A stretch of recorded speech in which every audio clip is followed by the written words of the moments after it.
Oke, teman-teman kita lanjut ke buku sidang. Eh, jadi buku sidang ya ini dokumen resmi yang memuat seluruh materi, pedoman, agenda hingga keputusan strategis organisasi yang dibahas dalam forum musyawarah. Atau ya forum buku sidang ini ya buku materi untuk kegiatan musyawarah besar. Kalau di PCIM berarti musyabis, kalau misalnya di Lazismo berarti musyakal gitu. Kalau misalnya di yang lain berarti mubes. Nah, setiap musyawarah besar itu pasti akan memiliki buku sidang. Nah, untuk eh terkait buku sidang ini gitu ya, dia memiliki beberapa fungsi gitu ya. Yang pertama itu panduan persidangan, kemudian dokumentasi resmi, alat legitimasi juga gitu. Untuk mengikat seluruh keputusan yang dibuat selama persidangan kayak gitu. Nah, ini untuk layout bukunya gitu ya. Kurang lebih juga sama. Nah, buat muatan bukunya pertama itu lembar tim penyusun. Itu ya, isinya penanggung jawab, penyusun, editor, sama desain cover dan layout. Juga ini mencakup nanti tanggal buku sidang yang dikeluarkan, instansi yang mengeluarkan buku, kemudian alamat markas dakwah, email organisasi dan website organisasi. Gitu, ini contohnya. Nah, ini lembar penyusun gitu ya. Penanggung jawab, penyusun, editor, desain cover. Nah, kemudian juga cetakannya kapan. Seperti itu. Nah, kemudian yang kedua, itu ada lembar persembahan. Nah, lembar persembahan itu ya berfungsi sebagai penghormatan dan dedikasi gitu ya. Ya, ini secara umumnya itu untuk Allah gitu ya sebagai bentuk pertanggungjawaban gitu kan. Kemudian untuk pimpinan, kader Muhammadiyah serta simpatisan. Nah, gitu. Kalau misalnya di sini ya ada di bagian ini lembar persembahan. Awalnya logo, kemudian ya kata-kata untuk persembahan buku materi ini kayak gitu. Nah, setelah ini daftar isi gitu ya. Ini umum kayak biasanya daftar isi. Nah, setelah daftar isi, yang pertama kali dibahas itu adalah tata tertib persidangan kayak gitu. Tata tertib persidangan ini ya nanti dia format penulisannya itu dia menggunakan sistematika pasal dan juga ayat. Jadi bukan seperti buku kayak gini, gitu teman-teman. Ada dibuatnya per paragraf gitu. Kemudian narasinya kayak cerita ngalir kayak gitu. Tapi kalau misalnya di buku sidang itu dia menggunakan mekanisme pasal dan juga ayat. Jadi kayak undang-undang kayak gitu, ada ART. Nah, setiap pasal yang terkandung di dalam tata tertib ini memuat satu pokok aturan yang diperinci ke dalam beberapa poin. Sistematika penulisannya, judul pasal, gitu ya, huruf kapital tebal, kemudian isi pasal. Nah, muatan dari tata tertib persidangan itu pertama dari nama dan waktu, landasan, peserta, kemudian hak dan kewajiban peserta persidangan gitu ya. Kemudian pimpinan sidang dan wewenang, kemudian quorum, kemudian mekanisme pengambilan keputusan, kemudian penggunaan palu sidang, kemudian penutup. Ini bisa bab atau pasal ya, teman-teman. Nah,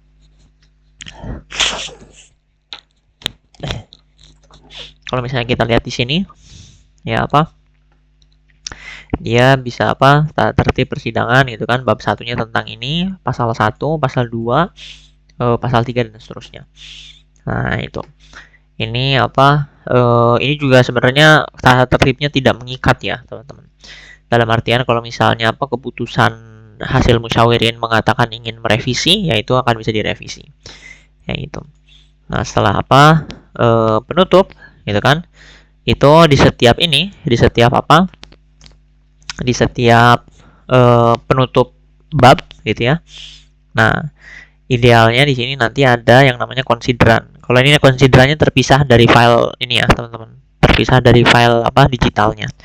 Nah, tapi kalau misalnya mau gabungkan menjadi satu setelah bagian penutup ini, nanti di sini sebelum masuk ke tetap cara pemilihan ketua itu ada lembar konsideran.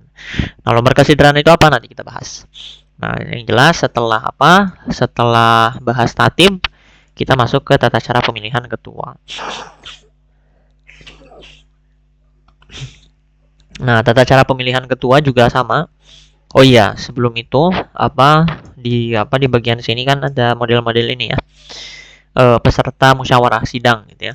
Nah, ini untuk peserta, hak kewajiban dan lain sebagainya, secara muatannya itu nggak diatur di sini gitu ya, nggak dijelaskan terperinci gitu ya. Kira-kira peserta persidangan itu harus siapa, pimpinan persidangan itu harus siapa, kemudian kualifikasinya seperti apa, mekanisme penunjukannya seperti apa. Itu nanti teman-teman bisa cek di buku pedoman persidangan gitu, buku pedoman persidangan Muhammadiyah Mesir. Nah, di sana secara rinci gitu ya ngejelasin apa muatan-muatan dalam persidangan. Oke.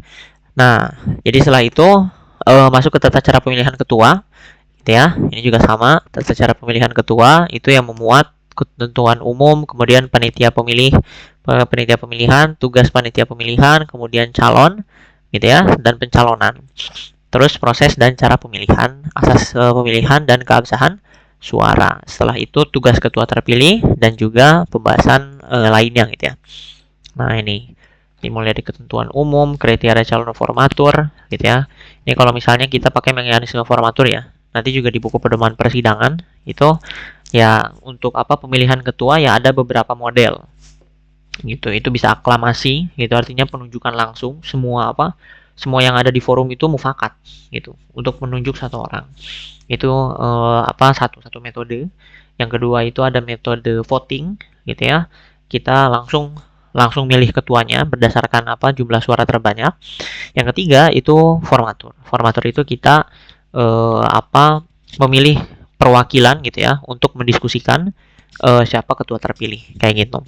Nah, itu setiap metode itu ada plus minusnya. Apa aja plus minusnya nanti silahkan teman-teman cek di buku pedoman persidangan.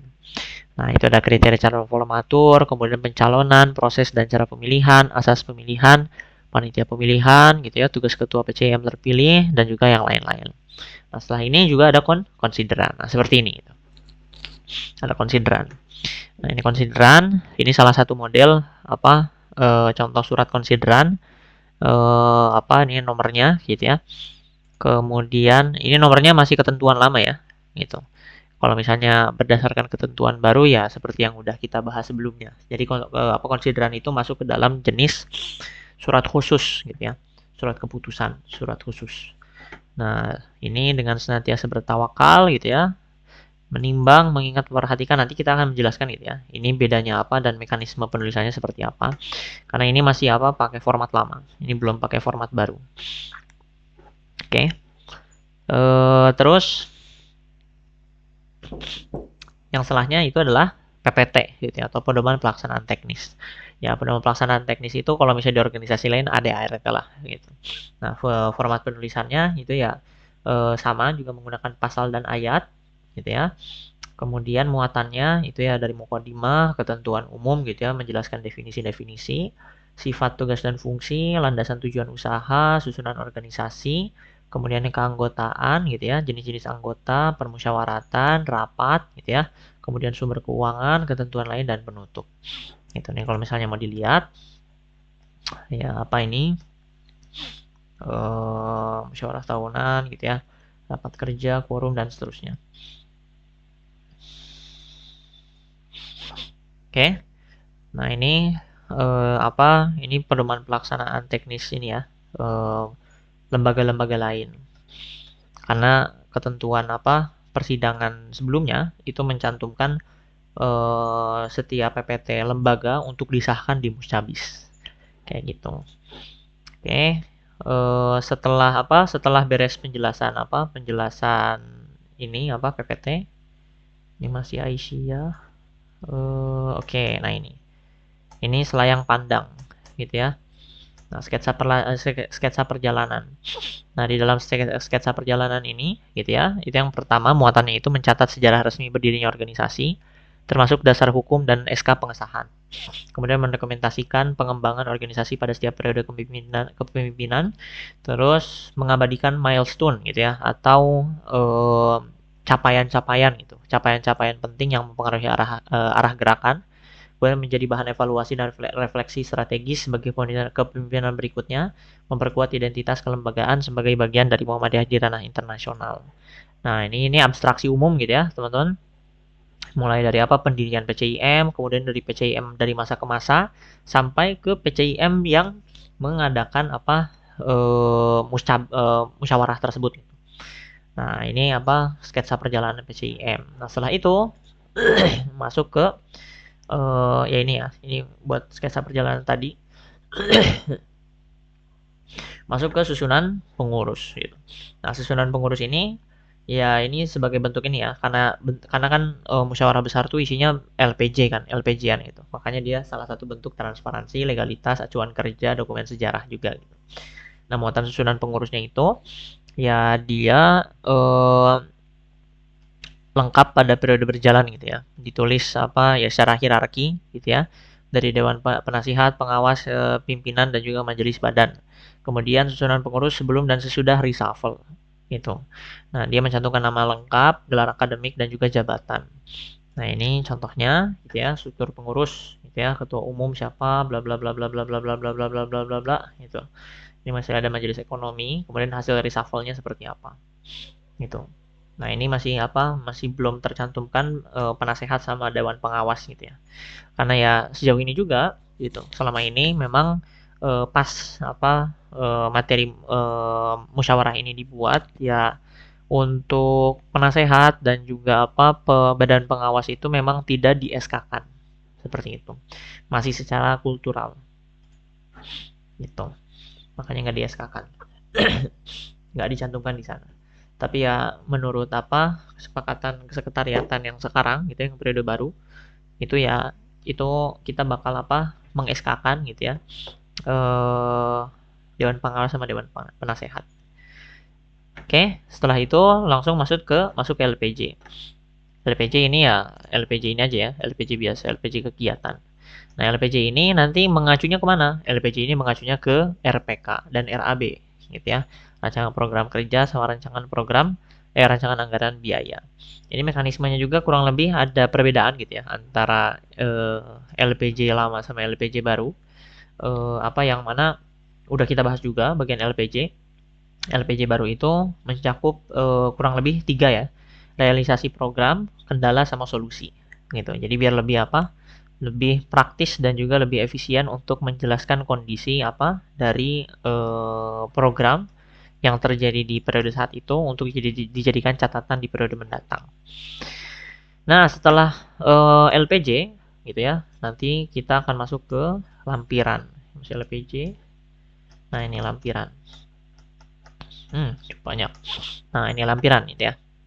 Nah, lampiran ini dia sebagai dokumen tambahan gitu ya. Dokumen tambahan yang nggak masuk di awal gitu ya. Ya fungsinya untuk memperkuat kebesaran laporan, transparansi dan akuntabilitas, mendukung analisis dan arsip sejarah. Nah, muatan lampiran ini dia sifatnya opsional gitu ya. Tapi biasanya itu mengandung pertama korespondensi surat. Korespondensi surat itu daftar list surat yang udah dikeluarkan selama satu periode dan juga daftar list yang udah apa surat yang diterima dalam satu periode. Kayak gitu. Kemudian laporan keuangan total, grafik perkembangan kegiatan, data statistik pendukung, dokumen berkas penting lainnya, dan juga QR code database, gitu ya. Nah, kalau misalnya di sini, ini contoh apa yang korespondensi surat, gitu ya. Contoh korespondensi surat, kemudian ini apa? Rekapitulasi laporan keuangan, terus ya di sini cuma 2 ya. Ya, di sini cuma 2. Tapi ini bisa dimasukin gitu ya. Kalau misalnya memang diperlukan. Kayak di apa LPJ Musyakal itu ada ini ya, di Musyakal Lazisme itu ada grafik perkembangan kegiatan gitu. Grafik tentang media sosial Lazisme. Nah, kayak gitu. Itu opsional.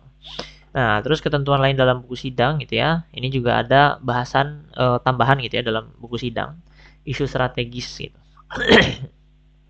Nah, isu strategis ini merupakan warisan gitu ya dari periode sebelumnya gitu ya yang melihat adanya urgensi untuk membahas gitu ya beberapa isu terkini yang terjadi di lingkungan PCIM. Nah, untuk periode sekarang insya Allah gitu isu strategis ini akan diubah modelnya ke dalam namanya Renstra atau rencana strategis sehingga kita tidak hanya membicarakan isu tapi kita memang merencanakan apa tindak lanjut dari pembahasan isu tersebut untuk melahirkan rencana strategis yang amini gitu ya, yang disepakati oleh seluruh warga PCIM untuk dijadikan pedoman dan arah gerak umum selama kurang lebih 2 periode ke depan gitu.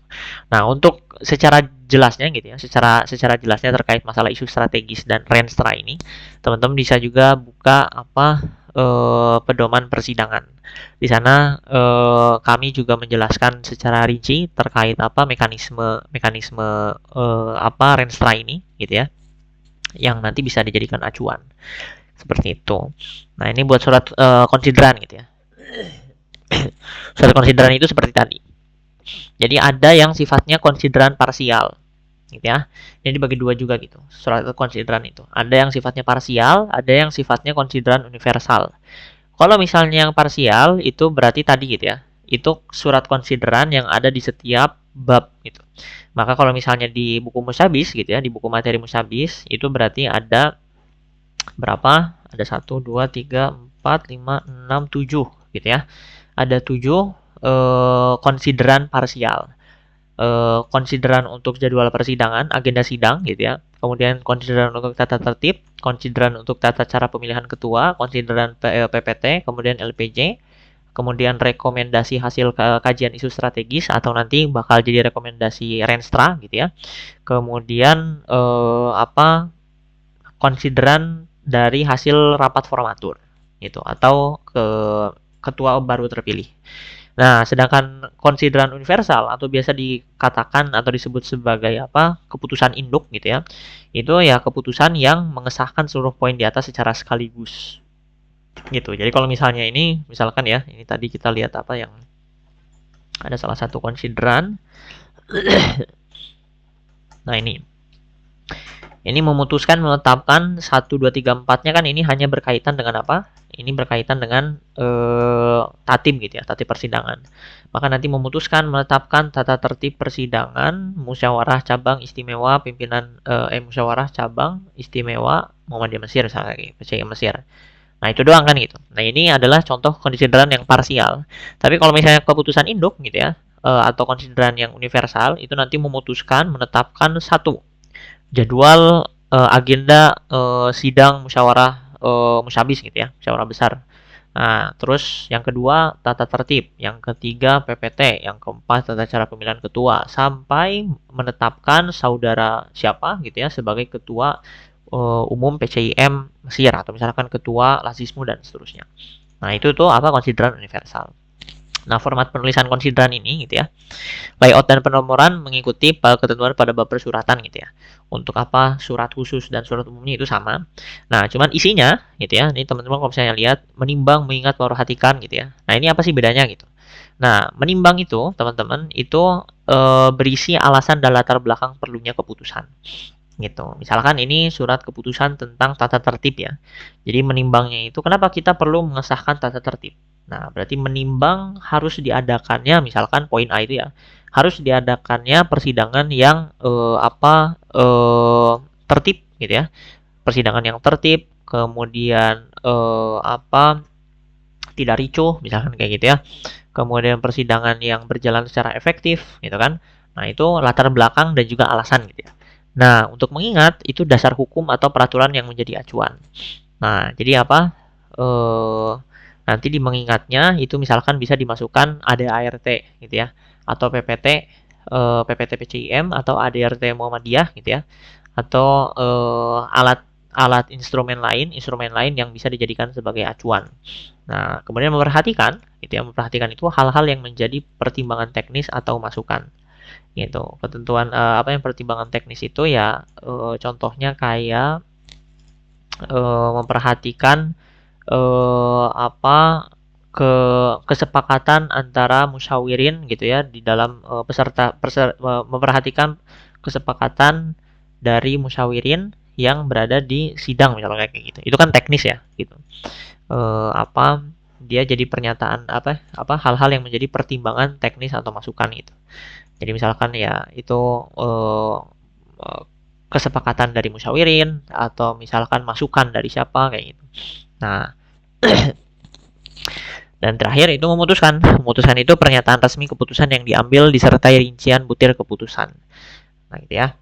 Terus yang ketentuan lain dalam penyusunan surat konsideran, 4 muatan surat konsideran gitu ya, menimbang, mengingat, memperhatikan, memutuskan harus ditulis secara jelas dan tidak hanya ditulis dan seterusnya. Nah, ini model lama gitu ya, teman-teman. Ini model lama yang secara administrasinya gitu ya, secara penulisannya ini nggak boleh kayak gini. Ini contoh yang kurang tepat gitu ya. Berdasarkan ini ya, kesepakatan administrasi kesekretariatan yang baru gitu. Jadi nggak untuk ditulis gitu ya, untuk ditulis untuk di dalam kertas itu harus disebutkan menimbangnya apa, mengingatnya apa, memperhatikannya apa gitu. Tapi kalau misalnya ketika diucapkan itu boleh dihazaf kayak gitu. Itu boleh dihazaf untuk apa? Efisiensi waktu. Gitu. Misalkan ketika membaca lembar konsideran oleh pimpinan sidang gitu ya. Kemudian menimbang, mengingat, memperhatikannya itu berulang gitu. Nah, itu boleh pakai dan seterusnya. Memperhatikan dan seterusnya gitu. Kemudian memutuskan, menetapkan satu bla bla bla bla bla gitu. Jadi untuk apa? Untuk secara administrasinya itu harus diperdetil, tapi untuk pengucapannya itu boleh disingkat. Kemudian dalam pembahasan dua surat konsideran atau lebih, apabila terdapat poin berulang dari 4 muatan tersebut, maka pihak yang membaca dapat melewati pembacaan isi dari 4 muatan tersebut dengan mengatakan dan seterusnya ya, kayak tadi gitu ya. Menimbang dan seterusnya, mengingat dan seterusnya gitu. Nah, ini untuk apa? Untuk buku sidang. Gitu ya.